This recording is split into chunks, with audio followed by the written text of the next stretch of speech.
Good day, fellow champions of inclusion. I am A. Ron, and this is the Inclusive Dad podcast, where we explore inclusion and make it practical. Before we dive in, don't forget to subscribe, rate, or review the show on your favorite platform. We truly appreciate your feedback and would be honored if you shared the podcast with friends and family who might benefit. If you want to support us in our mission, please click on the link in the show description. Today, my guest is Katherine McCord. Welcome to the show. Hey, what's up? Hey, Ron. I love, by the way, that you introduced yourself that way. That was terrific. Awesome, thank you. Yeah, there's been more than once I've gone to a restaurant or some Starbucks. They ask for your name. I say Aaron. They're like, "Hey, Aaron." I'm like, "You've seen the skit? Cool, awesome." Yes, yes. We've all seen it. We all love Yeah. it. Why don't you start off just telling me a little bit about yourself? Yeah. So I'm Katherine McCord. I am a national, well, now actually kind of international talent acquisition, HR, and inclusion consultant. I've gone around and spoken and taught on different methods for innovating the world of HR and inclusion and making it practical because it's important. The ideas and all that are great, but if we don't understand how, Right. then we're never going to get there, right? And Yeah. and I have a specialty with neurodiversity and accessibility. Those are my two specialties. Why are those your two specialties? So it's funny. So people assume that because I have 8 disabilities, yes, that is the correct number, 8, between my neurodiversities and my physical, um, that's how I got into it, but it's actually not. So growing up, I have I have wonderful parents. They were just born to be parents. I keep telling them they need to write a book. Other people have told them to write a book. They were wonderful, intentional parents. They Sure. really put thought and effort into it. And they started realizing my differences early on, my neurodiversities. They realized very early on that something was different about little baby Catherine. Sure. And they steered straight into it. And I was taught how to work with everything and then how to accommodate myself. And nothing was ever like a big deal. It was just, this is just how you are. So cool. We're just going to raise you accordingly. Right. And it was when I realized that other people hadn't had that. And when Yeah. I realized that other people were not being treated well, right? And then when I realized that the world of work was just not designed Hmm. appropriately, those two things are what got me into the work that I'm in now. That's great. So did your parents, when they were, sounds like they're amazing parents, like you said, but did they use the word like disability? Did they use language like that, or not even really When I got language? older and I had physical disabilities, yes. So the Okay. first things to manifest, the first one we did not have a name for at the time, but it turned out it was my misophonia, which is where sounds make your neural processes malfunction, or certain combinations of sounds. A lot Okay. of people with autism also experience misophonia. Then the next thing was my OCD kicked in super young. And they were like, oh, okay, yeah. My mom Hmm. knew immediately what that was as a nurse. And then, fast forward, then I had bipolar was the next thing that kicked in. They wouldn't diagnose me yet. It showed up oddly young with me. Um, and so they wouldn't diagnose me yet, but we did start working with it. But it wasn't until the physical disabilities that showed up around the age of 17, Okay. um, that then, yeah, we did start using that word. And so as soon as they felt it applied, Right. they used it, Yeah. right? And it was and it was never a bad word in our household. It was just Right. like, oh, well, this one thing just isn't working quite right, but that's okay. Yeah. And my mom and dad both really hit home because they both, my mother has several physical disabilities, and my father has both physical disabilities and neurodiversities Okay. slash mental health diagnoses. And so they both just raised me like, look at all these things we're still doing. It's Right. okay. It's okay Yeah. that you have this going on. You can still do things. You just have to learn to work with yourself. So I was real Yeah. super lucky in that. Yeah. That's great. So my part of my story is growing up, I don't remember hearing the word disability, anything about special education, any of that stuff. So Mm. I have a son that was born, and then my daughter 15 months later was born, and at 3 months we found out she was having seizures. So then it kind of opened up a whole different world. So not even knowing anything. I was just kind of going along with what, doctors are saying or school is saying. And that just led Right. to, her going to like the segregated special education room and then learned about inclusion. So that's why I'm so passionate about inclusion, just because of her, needs or diagnoses, she was placed in that room. That was the reason. That's where kids like her go. So just to me, that's Do wrong. you, So trying to I change that. agree. So, but Yeah, it I was, agree. Yeah, because yeah, why? Like why right. did she need to be there? Like what? Yeah. And what's funny to me is when I'm going around doing these talks is people are like, well, it's distracting. And whether it's workplace or school, okay, it's the Hmm. same arguments for either. Right. It's distracting, it's too time consuming. It's this. I'm like, Right. actually, it's really not. And the way I say it to them, I said, okay, well, let's explore that. That's how I kick Hmm. into that, right? Sure. And I start talking about the simple, extremely easy things that you can do Right. that make it so easy. And the number one thing is to change accommodations into standard options. Right. Here's the standard options. And you Yep. can always have a fill in the blanks. You can't possibly think of everything, right? Yep. But have your system designed with accommodations in mind, from your processes and procedures to the actual technologies and tools used. Just have that be regular. And it's not a big deal. If a kid is sitting there, or an adult, either one, with ADHD, and they want to use a fidget spinner, or they want to sit on a yoga ball or whatever, that does not affect you.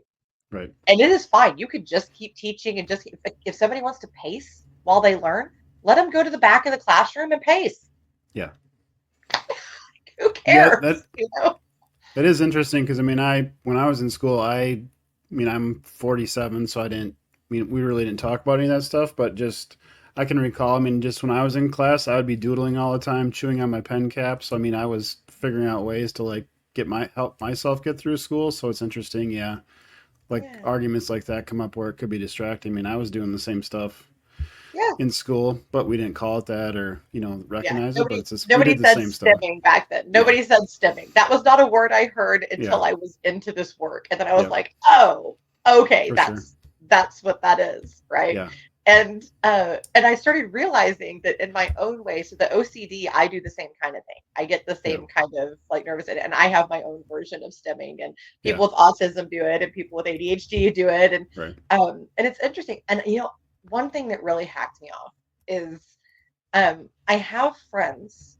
I have two friends with cerebral palsy, Okay. and both were removed from class for being distractions. And I said, how were you a distraction? I said, were you acting out, or being bad, or was it?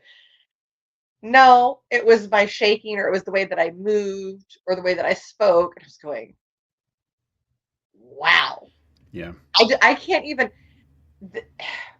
It never in my life, and I've actually like sat there and thought, and I asked my parents, my grandparents, people that knew me when I was Hmm. younger, right? And I said, tell me if I'm wrong. I said, please tell me if I'm wrong about this. But it would have never occurred to me to tell someone, Right. you are incorrect. The way that you exist is incorrect, so I need you to go away. Hmm. Yeah. That's just, it's unbelievable to me. And it's not that Yeah. distracting. Like, I don't understand. I don't get it. I really don't. Yeah. And to me, stuff like that, it's my brain goes to, well, if my daughter, we had a situation where they built a new school in town and they put in a special education door, which I saw in the plans before they built it. And I had to argue with the principal to have her go through the main door because it wasn't safe, according to her, to go through the main door with all the kids. And I'm like, if we go to Walmart, there's not a separate door Yeah. for her to go through. So I'm like, why is there a separate door here? It didn't make any sense to me. So stuff Okay. like that, yeah. Whereas those couple students, they're able to be in any other place in society and not be viewed like that or have said to be go somewhere else. It's just bizarre to I me. think one thing that I've learned too is a lot of it is projection. A lot of the negative response is other people's discomfort. They Hmm. don't understand. They're uncomfortable. Right. And so they put that onto the other person. Right. And so one of the things when I'm working with adults, because, and this is, Yep. I think this would be great if kids could do this, but I don't think all children are equipped to do this. But um, I tell adults, talk to people about your disability, talk to people about your diagnosis, let them know what's going on. So, for instance, one of my disabilities is seizures. Okay. Hmm. And so I like to let people know up front, and mine are Hmm. not grand mal, they are focal seizures. And so Sure. they're not overly dangerous. And so I just let people know what they're like. I call it my dance moves. Sometimes I said, sometimes you're going to just see my little dance moves. Like I'm just kind Yeah. of doing this, or tweaking. I was like, it's just my Michael Jackson moves. Just don't worry about it. And Hmm. people giggle and they laugh and then they feel comfortable. But I let them know that I am safe, right? And I think that sometimes educating people, because you just see that decompression when you do that. People are like, Hmm. oh, okay, they understand. And so providing that education is important. So speaking to parents, one thing I encourage them to do with their children, whatever their diagnosis is, whether it's neuro, whether it's mental health, whether it's physical, is go in and talk to the teachers and say, Hmm. this is their diagnosis. Here's some information for you, and Right. give them some information Yep. so that they can educate themselves. Yeah. And then they're better prepared and you have less of that. I have one friend, and her son likes to do a presentation about himself to the class Yeah. when he Yep. goes into a new class. Yep. For And sure. he has autism and he likes to actually do a whole presentation about Yep. himself. And I thought that's really cute, but that's not for every kid. But I Yep. thought that was really super cute. Um, but I think that education does help because For it sure. alleviates the stress, and provides understanding, but also people need to take on a little bit of that burden themselves, I think. Yeah, for sure. And that is something that, I mean, other parents I've heard do, either they do that where the kid does a presentation, or they have like a 1 page sheet thing that introduces them, to the teachers in class. Here's what they like. Here's what, different things about them. So that is definitely education, or the awareness is for sure part of a good thing to do. Oh, absolutely. Um, what is your definition of inclusion?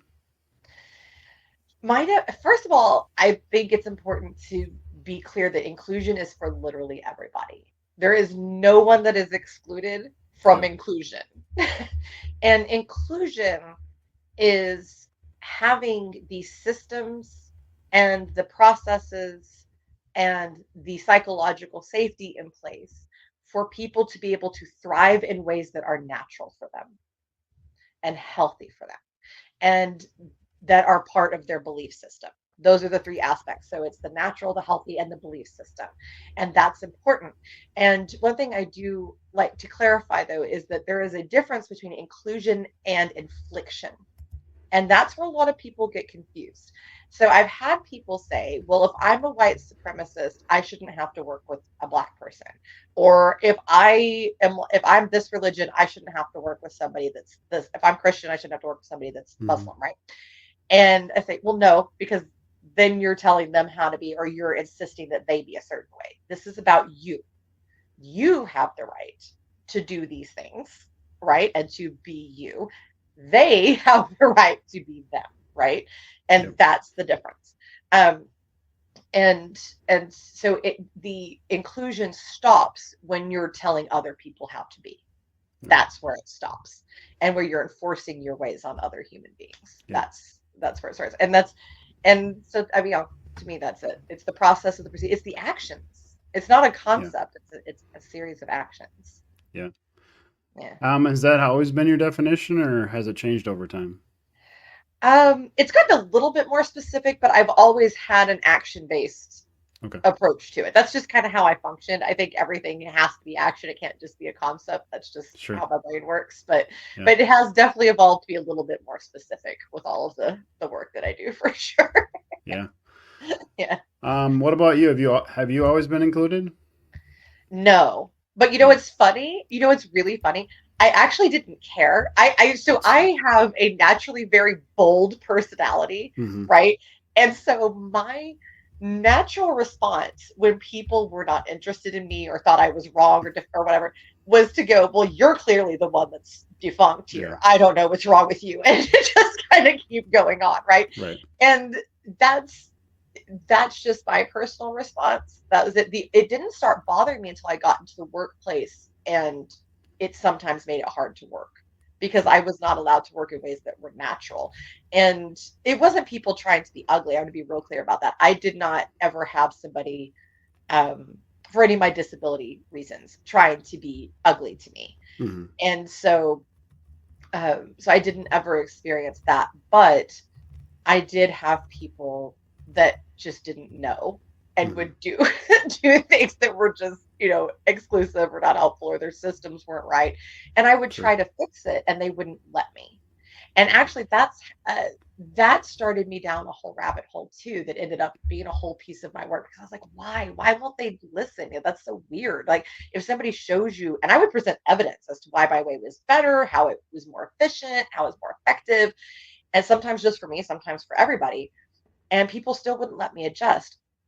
And what I learned about was that little thing. It's actually a physical part of our brain, and part of our natural processes for every single human being, and it's nicknamed the ego mechanism. And it's where your brain needs to be correct, and when it's Mm-hmm. not correct, it reads that as unsafe and therefore activates the fight or flight. And that's where you see people getting really aggravated about being challenged, or somebody even just saying that they have a different opinion, because it makes them, go into a very Mm-hmm. primitive state. And so I actually started doing work on and learned how to turn that off inside of myself, actually physically turn it off, and then respond better, and release serotonin and respond with curiosity. And now that's actually part of what I teach, is how to do that, whether it's from an HR Hmm. perspective or inclusion perspective or communications perspective, Right. is I actually teach people how to recognize that ego response, turn it off, release serotonin, and then respond with curiosity. And it's incredibly effective for inclusion and just communication in general. That's very interesting. Yeah, Yeah, I it could. works. Yeah, once you're explaining that, that doesn't make sense to me because I'm just thinking like, yeah, if I. So yeah, then is the natural progression sometimes that if you've said stuff and been wrong enough times, you just don't even share things. Then is that like a Yeah. natural thing that could happen? Oh, absolutely. Yeah. Yeah. And people respond to, we start to default, and people think that biases are always about people, or responses, or they're always negative. Biases are shortcuts in our brain. That's all it is. It's just a Mm, shortcut. And our brain creates these shortcuts. So if you get shut down enough, your brain just doesn't even try anymore. It's like, right. well, that didn't work, so we're just not going to do that anymore. It's not Yeah. even a conscious thing. It just subconsciously happens Just to you. yeah. And it's really sad. And so you see that a lot, and you see it with different marginalized, like across different marginalized groups. You see it with children, because often children are not valued, and they're not listened to, and not respected, and not given autonomy, and which is really sad to me. Again, I was Right. given that, right? From the time I was a little itty bitty human, my opinions were listened to, my thoughts were listened to, my needs were listened to. And so it's actually very confusing to me that other parents showed me that. That's, I'm like, why? They're so valuable. Listen to these Yeah. brilliant children, right? But people don't. They shut their kids down. And so I tell people, Mm-hmm. listen to them and respond in curiosity, right? Yeah. Respond with, okay, tell me more about that. Let's explore that. Why? Like, if your child, now outside of a toddler just throwing a fit, because we all know that toddlers Yeah. For sometimes sure. just, right, throw their fits. Yep. Outside of that, if a child says no, or I don't want to, or I don't like that, ask why. Yeah. Go, okay, tell me about that. What's going on with that? Because sometimes you might be really surprised what the answer is. Yeah. And they may actually have a freaking reason for it. Yeah. That's a great point because I mean, growing up, I mean, there was a lot of I mean, this your parents say to do this and you do it. There wasn't like if there was something made you feel uncomfortable, there was never in my at least in my experience a back and forth talking about it. It was just mom and dad said this, you did it. So that's a great Yeah, point. Like what's if the kid isn't comfortable or questioning something, have that conversation because yeah, that's you need to do that. Otherwise, it leads to I feel to things when you're later in life. Well, I mean, growing up, we didn't talk about anything. So then you get older, and then you have to talk about stuff, and it's just I don't know you how don't know because how. I've never had to do it before. So it's Yeah, yeah, exactly. You're missing an yeah, entire skill set, and you're also not comfortable expressing yourself, yep, defending yourself, right, um, being an adult, essentially, right? Like, right, you've not actually been taught how to do that. right, Um, So it's really, really important to take that time Right. with your children and actually talk to them and communicate to them and Yeah, for sure. have them be part of decision making and all this. It's really Yeah.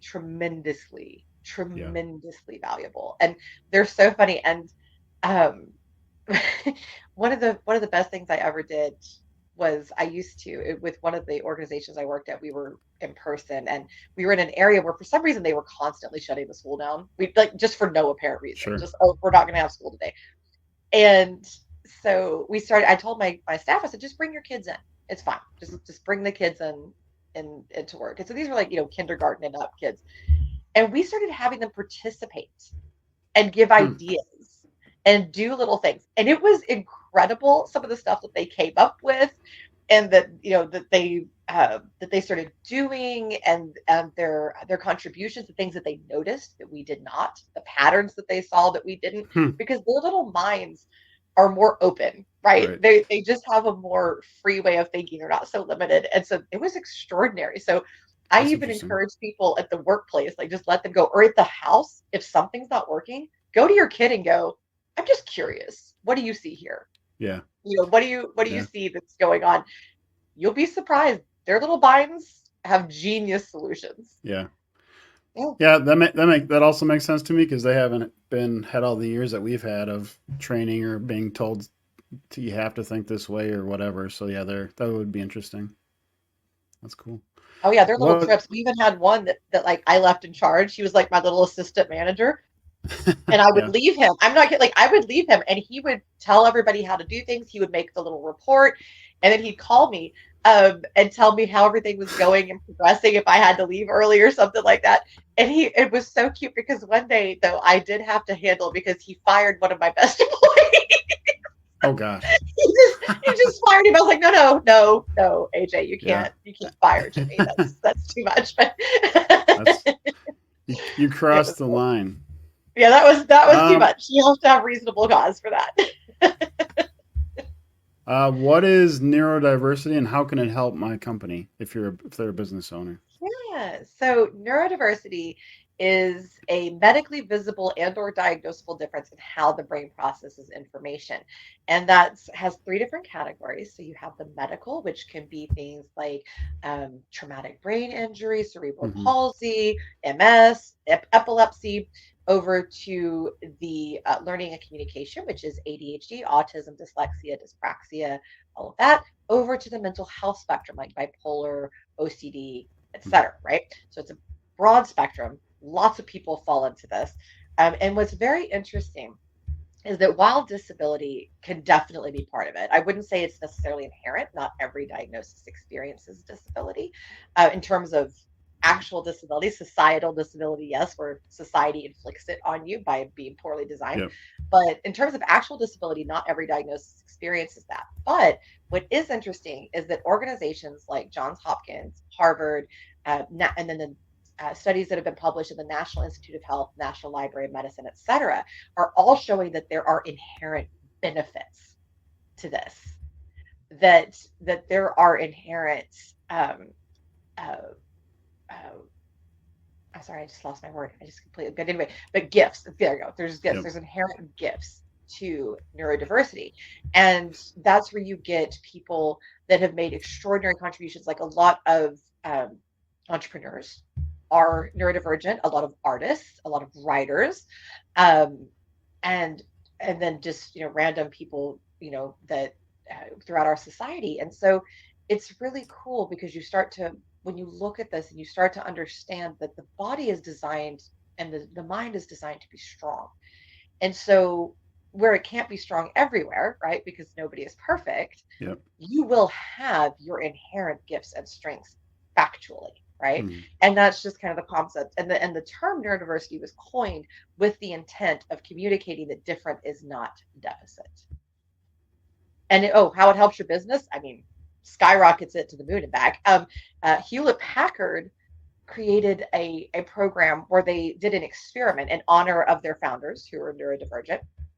And they said, okay, so this one group, we're going to get all these people together and we're going to just support them. We're going to make accommodation standard, let them do whatever they need to do to work in a natural, healthy, inclusive Hmm. manner. And we're going to let them go. So they gave them the equipment, the hours, the work situation. They did symbiotic work cells, which is where multiple people come together to complete a body of work in harmony. Sure. And what they saw was that productivity went up 33%, and that more innovation was happening, and that the team was happier and healthier. And so, number one, that speaks highly of letting people work in ways that are natural to them, but also it did show the benefit of neurodiversity and how it can help your organization. So think of all the extraordinary people out there that were neurodivergent, like Albert Einstein, Alan Yeah. Turing, Maya Angelou, even Dan Aykroyd, the comedian. All these extraordinary people, and then examples like the Hewlett Packard, and you'll start to see why you need it Yeah. in your company real quick. The next one you've talked about a little bit already, universal design, but can you talk a little bit more about that and how that can help fix the world?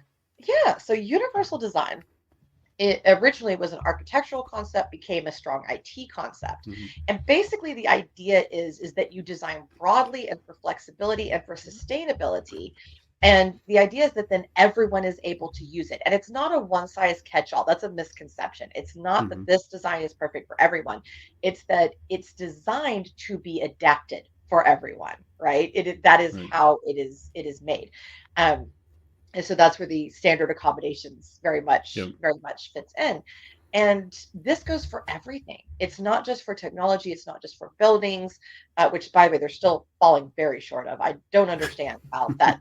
Like, we have the standards. I even have a friend Yep. who's an architectural engineer, and we talk about it all the time, like how there's so many places that just fall short. But it's not just about the physical and the technology, it's even processes, procedures, how you function.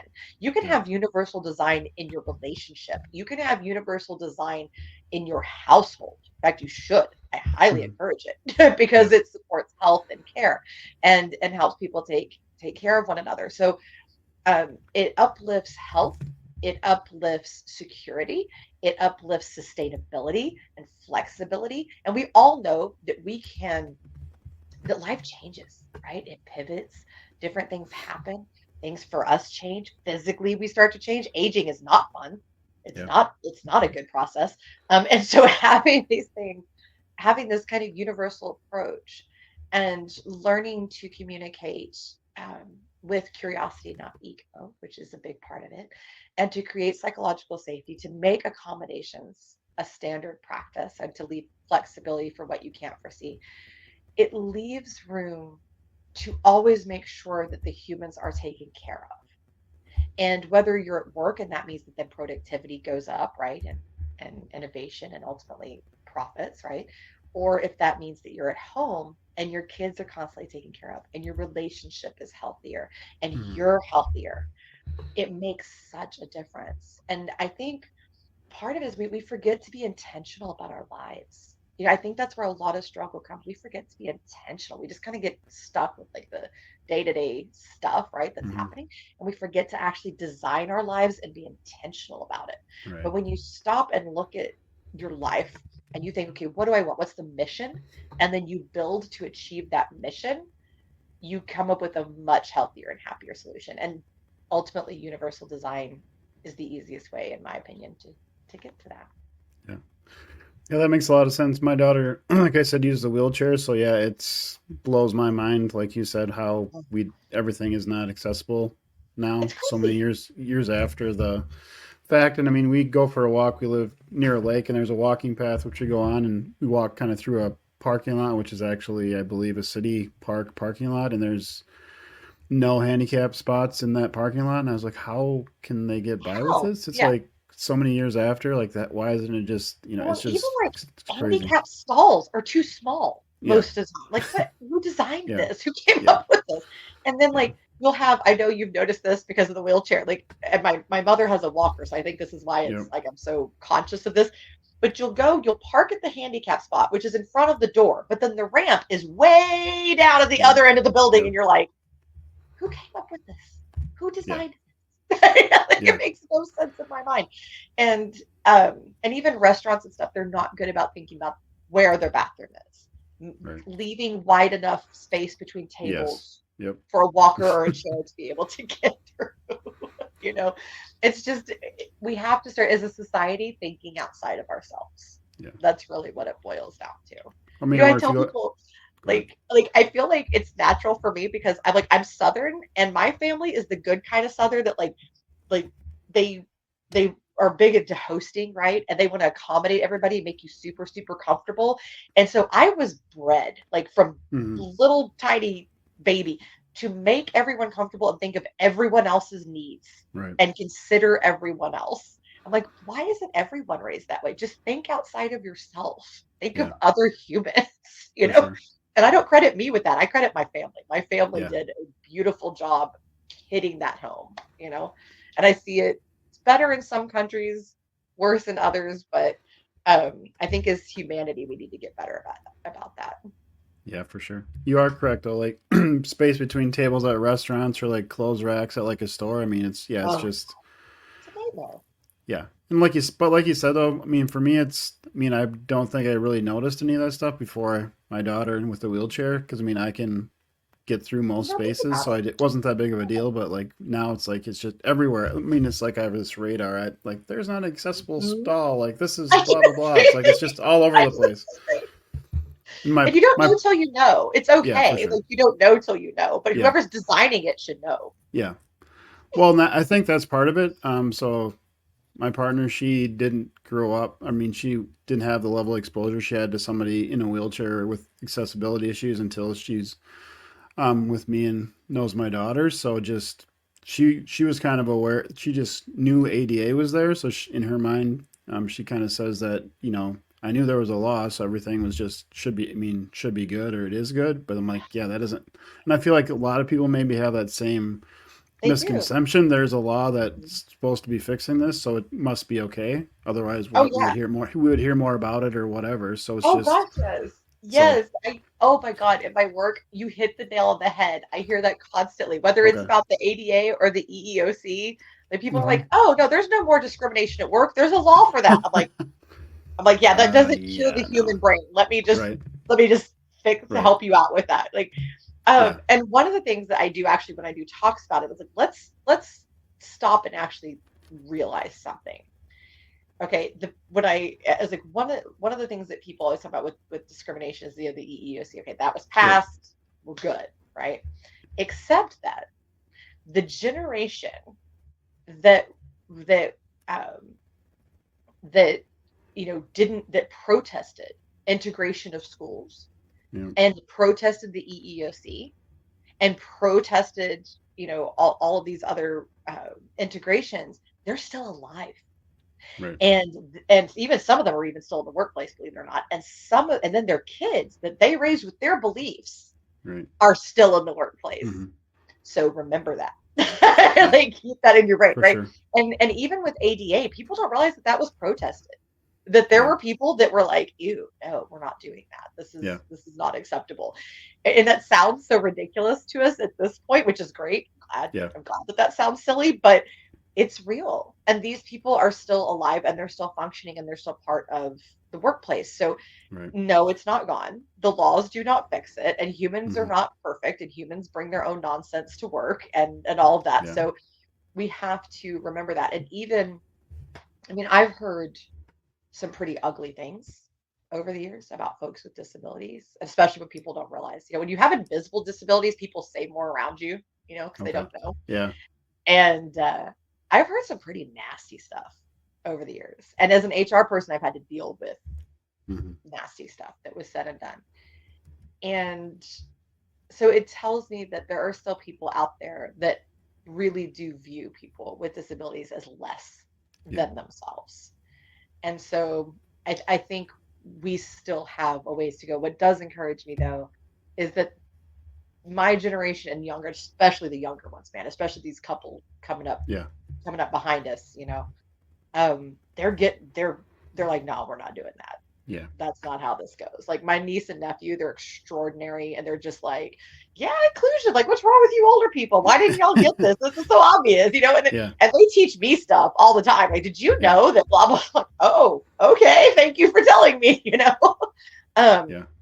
so I think that it's just sorry, I kicked my camera. That's Um, fine.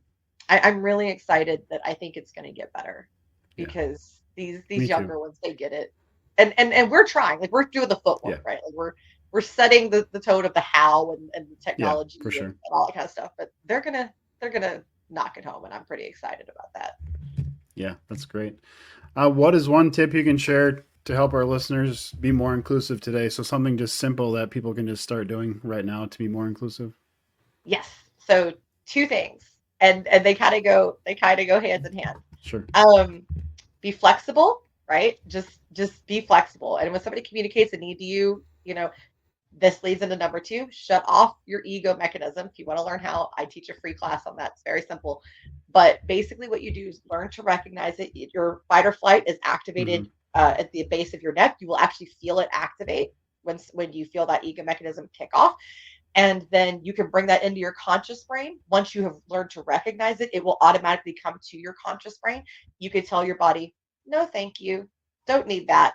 And you can respond in curiosity. And if you want to also give your body a little serotonin for a healthier response with that, spend 5 minutes and create a simple action. Some people blink their eyes slowly, some people tap their foot. I like to press my third finger and my thumb together. Mm-hmm. And when I do that, and what I did was I trained my body that when I do that, I have oxygen to breathe. I have food in the pantry. I have shelter over my head, and I am safe. And I literally spent 5 minutes training my brain that. And now, if I do that action, my brain knows that it's safe, releases serotonin. I can actually feel it, and my and then I'm able to respond with curiosity and really listen. And you will be amazed at the difference that makes in your life and in inclusion. Oh, those are great tips. I'll have to try that. And it works. Um, is there a place people can go to sign up for that free class? Yeah, well, actually reach out to me on LinkedIn. I do them Okay. kind of randomly, but if Okay. you find me on LinkedIn, I'm really easy. I'm like the Katherine Sure. McCord with this Yep. spelling. So come find me. Also, if Yeah. you Google me, I'm on page one of Google. There's another Katherine with a different spelling, but I'm the Katherine with this spelling. Come find me, and I am glad to sign you up for the class. Awesome. Is there anything you want to talk about that we haven't discussed? No, I think we kind of nailed it. Hit a lot of stuff, Good right? host. You did good. Ready for the last question? Let's do it. Do you like spam? Yes or no? Depending on my mood, occasionally I have been known to eat it. Yes, it does happen.